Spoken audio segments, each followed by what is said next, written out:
ॐ नमो नारायणाय ॐ नमो नारायणाय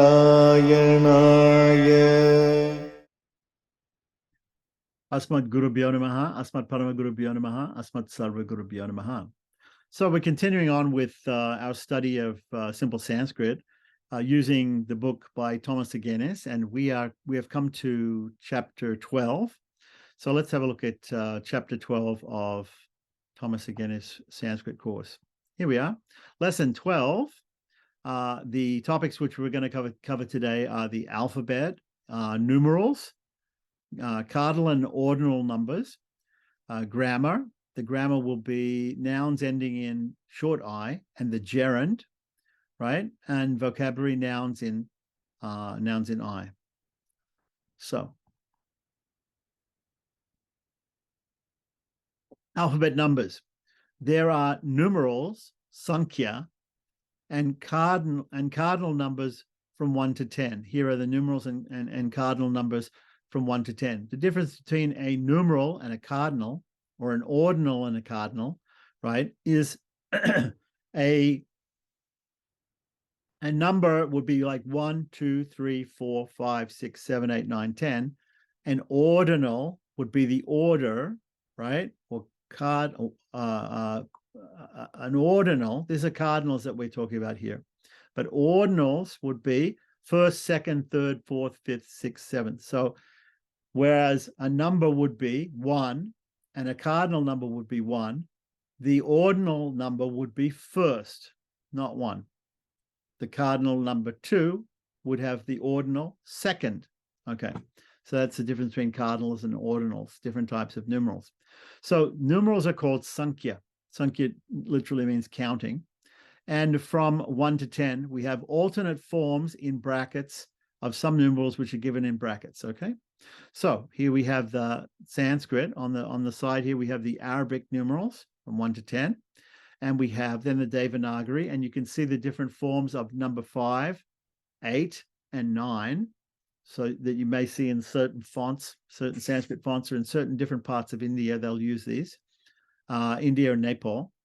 And then under the cardinals, we have the actual words for we have the symbols on the left-hand side, and we have the words on the right-hand side.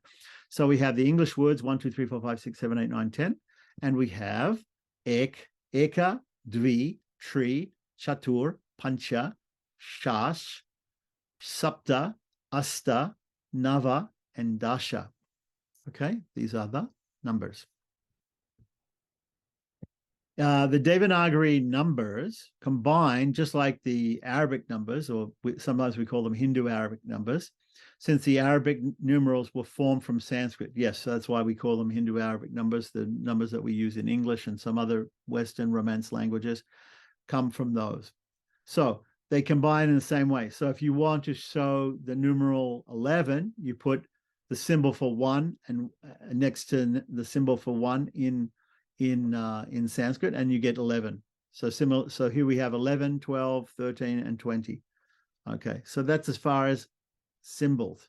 As far as words are concerned, we have other words in Sanskrit that go past dash, ekadash, dwadash, tridash, which we'll learn later when we go past 10. So to now let's just talk about 1 to 10. So for now, we will not use the cardinal numbers, eka, dvi, etc., as parts of sentences, since their declensions are complex. At the end of the sentence, of each sentence in the exercises, we will instead use the numerals 1, 2, 3. And this is very common in Sanskrit when we have many things in Sanskrit are written in verses or slokas, and at the end of the sloka, they usually put the number. Whereas it's normal in English and other languages to enumerate or to put the number in the beginning of a verse, they usually put it at the end. There's a double danda, which is, remember the punctuation in Sanskrit is only the danda, which is a breath sign at the beginning of, at the end of the half verse, and a double danda, 2 lines, 2 vertical lines at the end of a full verse. And usually we find the number of the verse written directly after the ending double dunder of the verse and with another double dunder after it. And that shows us the number of the verse. So here are the ordinal numbers. Ordinal numbers. So remember I talked about 1, 2, 3, 4, 5, 6, 7, 8, 9, 10. Now we're going to talk about the ordinals. We can remember order. What order? And think of a race. Think of people running a race. What order do they come? They come first, second, third, fourth in the race, right? So that is ordinal. Ordinal numbers. First is pratama. Second, dvitiya. Third, tritiya. Fourth, chaturta. It can also be called, optionally, turiya. Now, turiya is an interesting word because it also means the impersonal Brahman. It also can be Brahman or the supreme. So turiya means either four, or it can also mean the supreme, right? Fifth is panchama, right? Sixth, shasta. Seventh, saptama. Eighth, astama. Ninth, navama. 10th, dashama. So these are the ordinals. So we had, just to recap, we had eka, dvi, tri, chatur, pancha, shash, shapta, asta, nava, and dasha as 1, 2, 3, 4, 5, 6, 7, 8, 9, 10. And we had pratama, dvitiya, tritiya, chaturta, or turiya, panchama, shashta, saptama, astama, navama, dashama as first, second, third, fourth, fifth, sixth, seventh, eighth, ninth, and 10th. So now, the ordinal numbers will be used in the exercises. So we're going to use these ordinal numbers because their declensions are easier than the cardinal numbers. The ordinal numbers are used like adjectives. Remember, we just learned about adjectives. Adjectives are very much like nouns in Sanskrit, except that they can be declined in masculine, feminine, and neuter, depending upon the thing that they describe. An adjective is, of course, a word that describes a noun. Helps us to describe a noun. The ordinal numbers are used like adjectives. Going before the noun, they modify. So if we want to say the first man, we have to say pratama nara, right? So we have to say the noun comes after, the adjective comes before, and in this case, we're going to use ordinal numbers as adjectives. Right, so going before the noun, they modify and agreeing with that noun in gender and case, right? The number will be singular. The number will be singular, even if it's like second, third, fourth, fifth, sixth, seventh, eighth, ninth, or 10th, or whatever, right? Even though it appears to be a plural idea, the number will be in the singular. It will be declined in the singular. So these ordinals are only declined in the singular. They have to match the gender in the case of the noun which follows after them, and they're connected to those nouns, just like other adjectives. The ordinal numbers follow the short a declension for the masculine and neuter. So we know that they follow the short a declension of Krishnaha or Vrindavana, right? That's right. So whatever nouns we use as a paradigm, the masculine short a ending and the neuter short a ending. Here are the feminine stems. The feminine in long I will be learned in lesson 13. So the feminine stem, these are feminine stems, right? And remember, we only have to decline these in the singular. So for first, we have pratama, dvitiya, tritiya, chaturti or turiya, panchami, shasti, saptami, astami, navami, dashami, right? So these are the feminine stems of the ordinal numbers 1st to 10th. Compare the Devanagari numerals with other scripts. Okay, so here's a comparative of the symbols used in different scripts. You don't have to know this, but there's a whole lot of different scripts here, and the numerals are along the top, 1 to 0, 1, 2, 3, 4, 5, 6, 7, 8, 9, and 0, which are the numerals that we use to write numerals. And then in so many different scripts like Nepali, Tibetan, Kashmiri, Devanagari, Cambodian, even Javanese, Tamil, whatever. Okay, that's just for interest. Okay, so compare the cardinal numbers with numbers from several Romance languages. So we can have a look at this too. So one is English, Sanskrit is eka, Italian uno, French un, and Spanish uno, like that. So you, at your leisure, you can have a look at this chart, and you can just see if there's any correspondence to the languages that you know more about than Sanskrit. Okay. Now we're going on to a separate subject. Here's the grammar for today. The grammar for today is we have masculine and feminine declensions in short I, ending in short I, so nouns.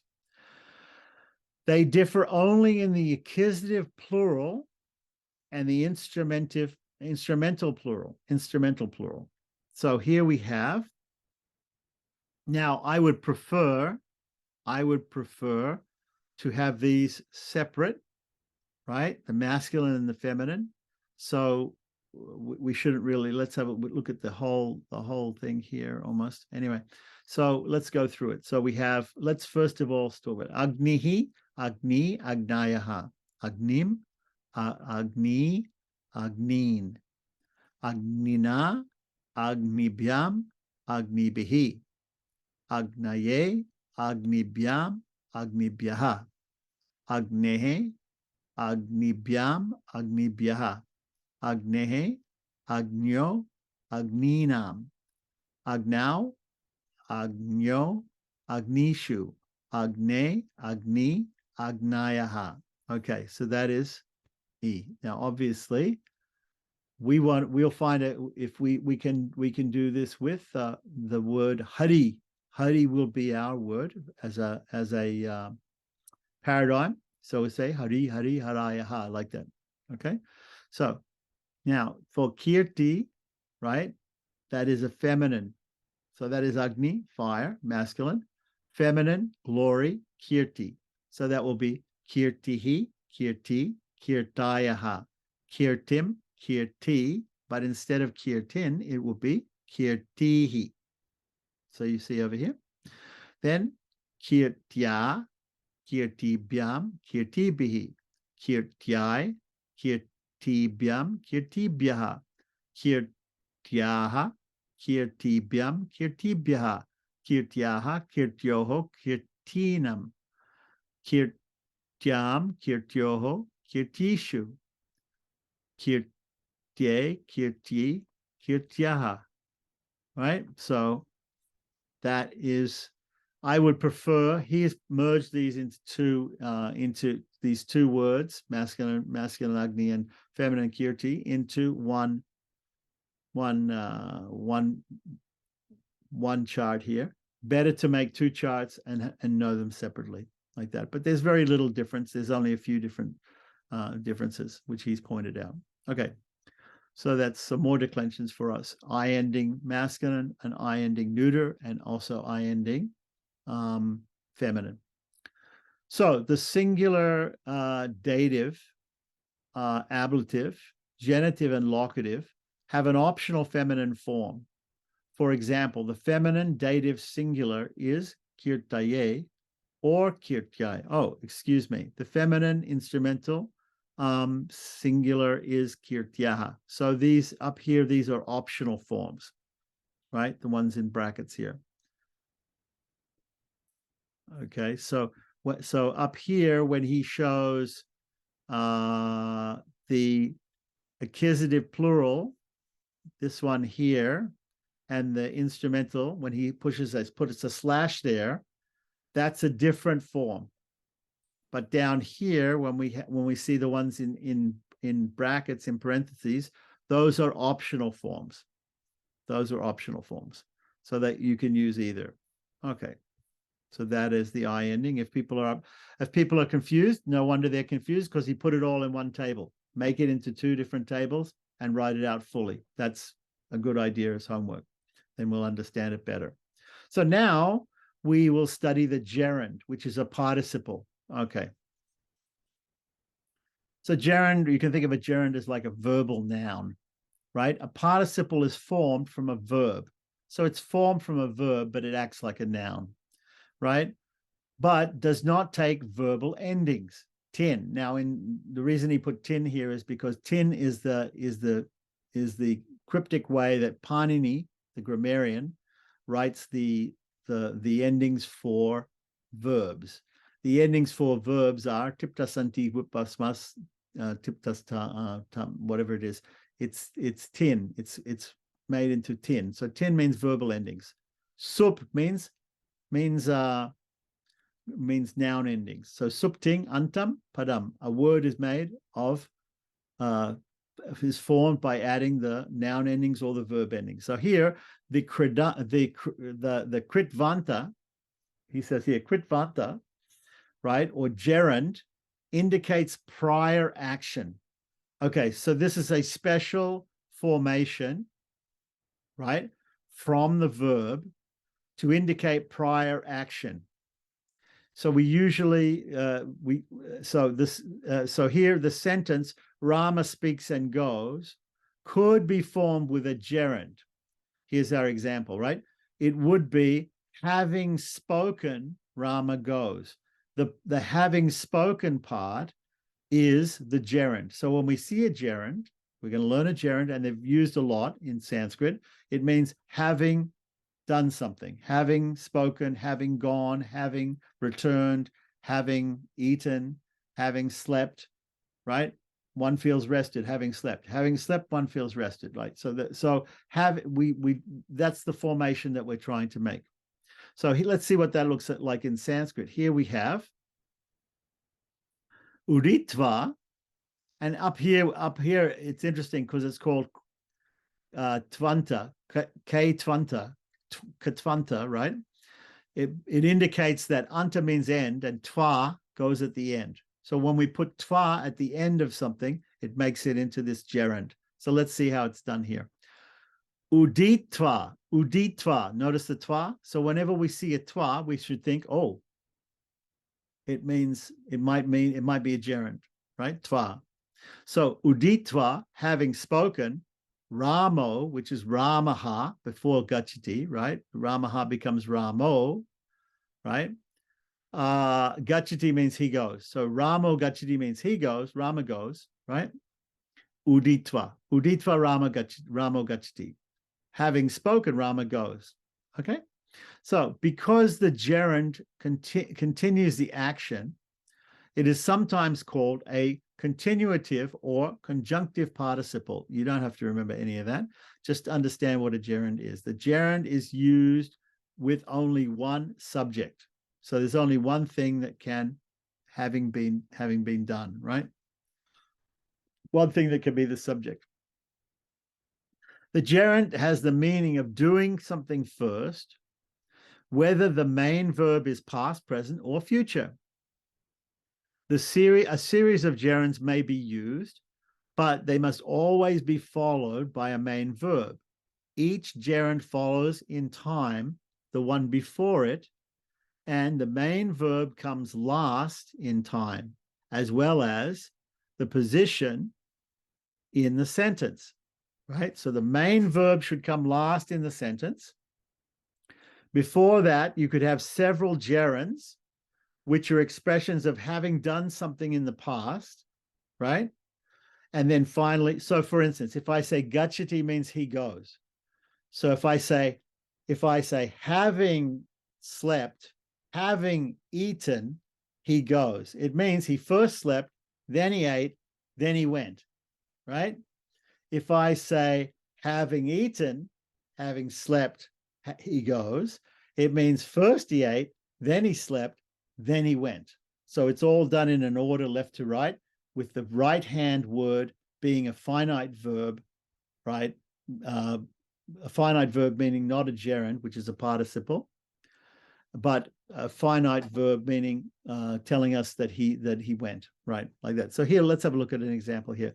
Gajam, dristva, jalam, labdva, ramo, gachati. So above we had ramo gachati, Rama goes, right? Ramaha gachati becomes ramo gachati with Sandhi. Rama goes, right? So what's the rest of it? We see two words here, dristva and labdva, which indicate that they are gerunds. So let's go through it. We have gajam, right? Dristva.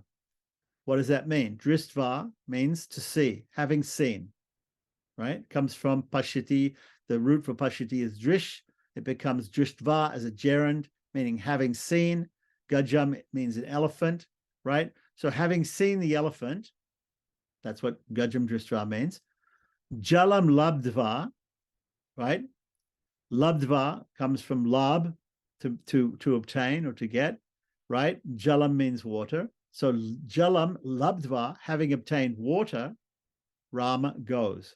So first having seen the elephant, next having obtained water, Rama goes. Good. There, number 7, there are several alternative translations. Seeing the elephant, obtaining water, Rama goes. Okay, we could do that. After seeing the elephant and after obtaining water, Rama goes.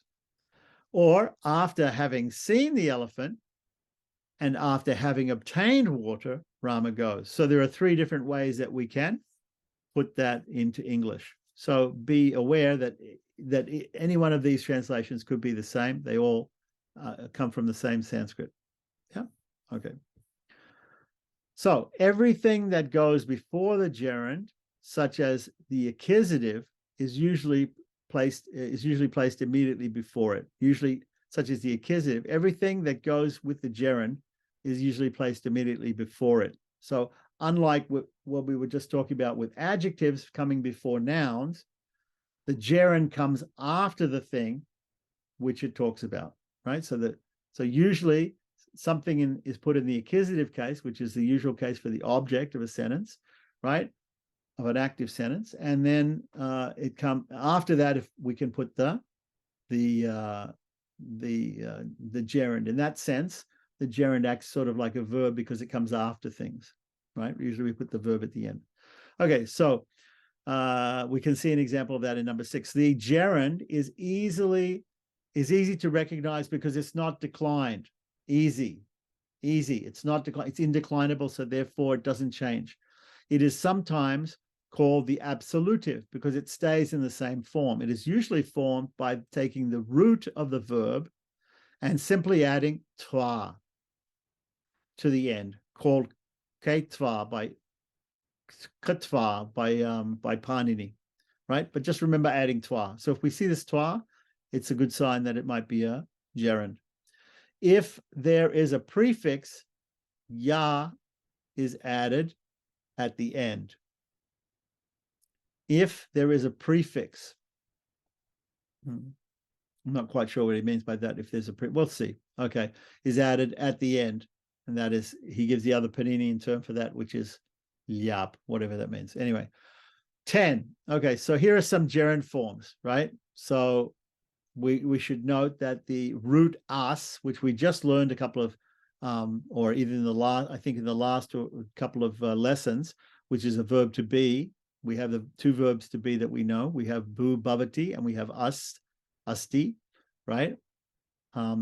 Which are verbs to be. So us does not have any gerund form, right?